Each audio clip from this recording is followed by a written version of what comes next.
नमस्कार। भारत हमेशा से ही साधु संतों का देश रहा है।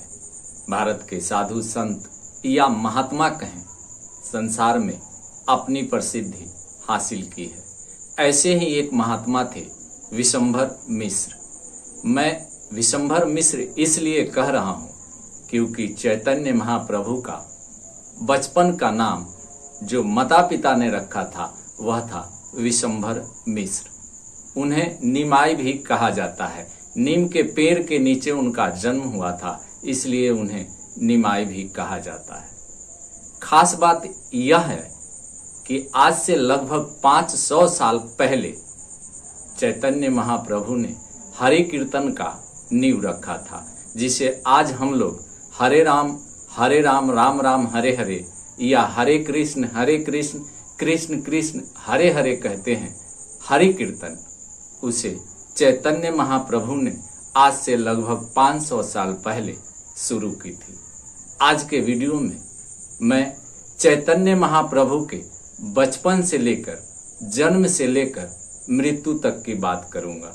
चैतन्य महाप्रभु को भगवान श्री कृष्ण का अवतार भी माना जाता है। चैतन्य महाप्रभु राधिका रूप में भगवान श्री कृष्ण का भजन किया करते थे, भगवान श्री कृष्ण का पूजन किया करते थे। चैतन्य महाप्रभु बंगाल में जन्म लिए, किंतु दक्षिण भारत तक उन्होंने प्रसिद्धि हासिल की और दक्षिण भारत में ही उनकी मृत्यु हुई थी। 15वीं शताब्दी का भारत धार्मिक, सामाजिक और राजनैतिक परिवर्तनों की भूमि था।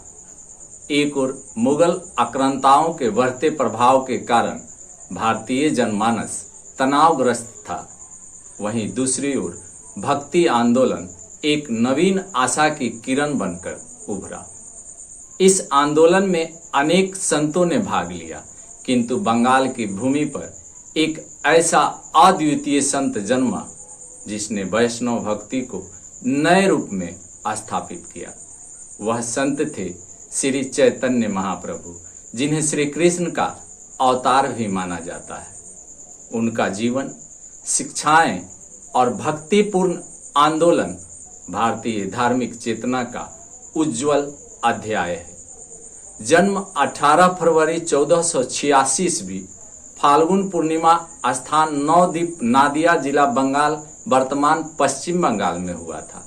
पिता पंडित जगन्नाथ मिश्र, माता सची देवी और नाम उनका था विशंभर मिश्र।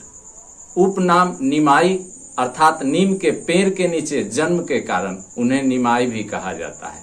चैतन्य का जन्म एक प्रतिष्ठित ब्राह्मण परिवार में हुआ था। उनके पिता नवद्वीप के प्रसिद्ध विद्वान थे और उनके घर में वैदिक परंपरा का आदर था। बचपन से ही निमाई अत्यंत कुशाग्र बुद्धि के थे। उन्होंने व्याकरण, तर्कशास्त्र, वेदांत और स्मृतियों में गहरी विद्वता अर्जित की। विशंभर ने कम आयु में ही नवद्वीप विद्यापीठ से शिक्षा प्राप्त की। नवद्वीप उस समय तार्किकों का केंद्र था और उन्होंने वहां के श्रेष्ठ विद्वानों को पराजित करके अपार ख्याति अर्जित की। उनकी पहली पत्नी लक्ष्मी देवी, जिनका अल्प आयु में ही निधन हो गया, इसके बाद उन्होंने विष्णु प्रिया देवी से विवाह किया। शिक्षा के क्षेत्र में निमाई एक प्रसिद्ध गुरु बन चुके थे और नवद्वीप में उनके पास शिष्य दूर दूर से आते थे, किंतु अभी तक उन्होंने भक्ति पथ को पूर्णतः ग्रहण नहीं किया था। 1510 ईस्वी में निमाई जब गया तीर्थ गए, वहां उन्होंने एक महान वैष्णव संत ईश्वरपुरी से दीक्षा प्राप्त की। इस क्षण उनके जीवन को पूरी तरह से बदल दिया। वे गहन वैष्णव भक्ति में लीन हो गए। वे स्वयं को श्री कृष्ण का दास मानते थे और श्री राधा के भाव में श्री कृष्ण की भक्ति करते थे। संन्यास लेने के पश्चात उन्होंने गृह त्याग किया और नवद्वीप छोड़कर पुरी को अपनी साधना भूमि बनाया। पुरी उड़ीसा में पड़ता है। उनके माता पिता, पत्नी और शिष्यों के लिए यह अत्यंत पीड़ादायक था, किंतु उन्होंने अपने जीवन को कृष्ण भक्ति को समर्पित कर दिया। पुरी का जगन्नाथ मंदिर उनका प्रमुख केंद्र बना, वहां उन्होंने अनेक विद्वानों, योगियों और शासकों को अपने भक्ति रस से प्रभावित किया। हरिनाम संकीर्तन आंदोलन में वे संकीर्तन अर्थात सामूहिक कीर्तन को सर्वोत्तम भक्ति का मार्ग मानते थे। उन्होंने कहा, हरिनाम संकीर्तन ही कलयुग में मोक्ष का सरलतम मार्ग है। सहिष्णुता का संदेश उन्होंने जाति, वर्ण और संप्रदाय से ऊपर उठकर सभी को श्री कृष्ण भक्ति का अधिकार बताया। चैतन्य महाप्रभु ने लगभग 6 वर्षों तक भारत के विभिन्न तीर्थ स्थलों का भ्रमण किया और भक्ति का प्रचार किया। इस यात्रा में उनके प्रमुख साथी थे नित्यानंद, अद्वैत आचार्य, गदाधर पंडित और श्रीवास ठाकुर।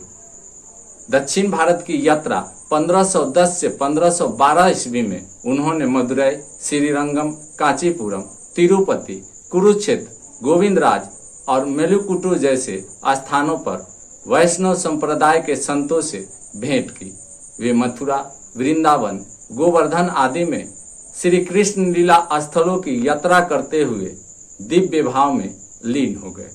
इन यात्राओं का उद्देश्य केवल तीर्थ दर्शन नहीं, बल्कि हर स्थान पर संकीर्तन आंदोलन को फैलाना था। चैतन्य महाप्रभु के शिष्यों ने उनको विचारों को व्यवस्थित रूप दिया। विशेष रूप से पडोगा स्वामी वृंदावन में उनके आंदोलन को संचरित करने में प्रमुख रहे। 6 गोस्वामियों में अर्थात 6 गोस्वामियों का नाम इस प्रकार से है: रूप गोस्वामी, सनातन गोस्वामी, जीव गोस्वामी, रघुनाथ भट्ट गोस्वामी, रघुनाथ दास गोस्वामी, गोपाल भट्ट गोस्वामी। इन गोस्वामियों ने वृंदावन में श्री कृष्ण लीला स्थलों का पुनः अन्वेषण किया और श्री राधा कृष्ण की पूजा पद्धतियों को व्यवस्थित किया। हरे कृष्ण महामंत्र और गौरीय वैष्णव परंपरा का चैतन्य महाप्रभु ने जिस महामंत्र को प्रचारित किया वह आज भी दुनिया भर में प्रसिद्ध है। हरे कृष्ण कृष्ण कृष्ण हरे हरे, हरे राम राम राम हरे हरे।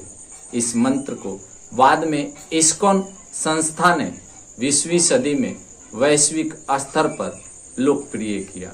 इस्कॉन के संस्थापक एसी भक्ति वेदांत स्वामी प्रभुपद ने स्वयं को चैतन्य महाप्रभु का सेवक और प्रचारक माना। चैतन्य महाप्रभु ने अपने जीवन के अंतिम 12 वर्ष पुरी में बिताए। वे श्री जगन्नाथ मंदिर में गहन साधना और संकीर्तन में लीन रहते थे।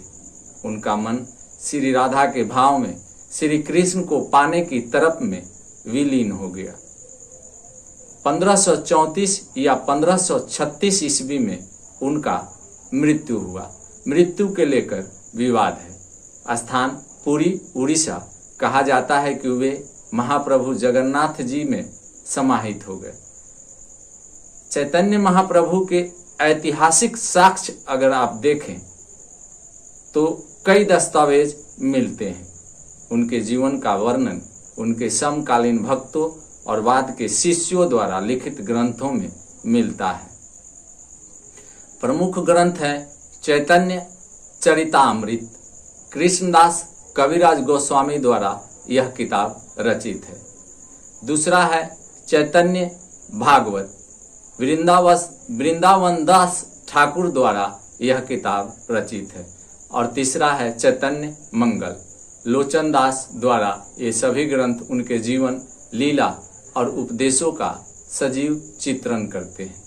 उनके अतिरिक्त अनेक पुरानी हस्तलिपियाँ, उड़ीसा के मंदिरों के अभिलेख और वृंदावन के गोस्वामियों के लेखन से भी उनके जीवन की ऐतिहासिकता का प्रमाण मिलता है। वैश्विक प्रभाव में अगर देखें तो चैतन्य महाप्रभु की शिक्षाएं भारत में ही नहीं विदेशों में भी फैली हुई है। गौड़ीय मठ और इस्कॉन के संस्थाओं ने उनके विचारों को विश्व भर में फैलाया। अमेरिका, यूरोप, रूस, अफ्रीका, ऑस्ट्रेलिया आदि में उनके अनुयायियों की बड़ी संख्या है। उनके द्वारा प्रचारित प्रेम भक्ति, हरि नाम संकीर्तन और राधा कृष्ण की भक्ति आज भी वैश्विक धर्म चेतना में स्थान बना चुके हैं। चैतन्य महाप्रभु केवल एक संत नहीं थे, वे एक आंदोलन थे। भक्ति, करुणा, प्रेम और आत्मा की मुक्ति का उन्होंने जटिल धार्मिक विधियों को सरल भावनात्मक कीर्तन और प्रेम में बदलकर आम जनमानस को ईश्वर से जोड़ने का कार्य किया। उनकी शिक्षाएं आज भी उतनी ही प्रासंगिक हैं जितनी 500 वर्ष पूर्व थी। वे हमें यह सिखाते हैं कि भक्ति में कोई भेद नहीं, कोई अड़चन नहीं, केवल एक निश्चल हृदय चाहिए जो प्रेम करे। इस वीडियो में इतना ही। अगले वीडियो तक मुझे इजाज़त दें। जय हिंद।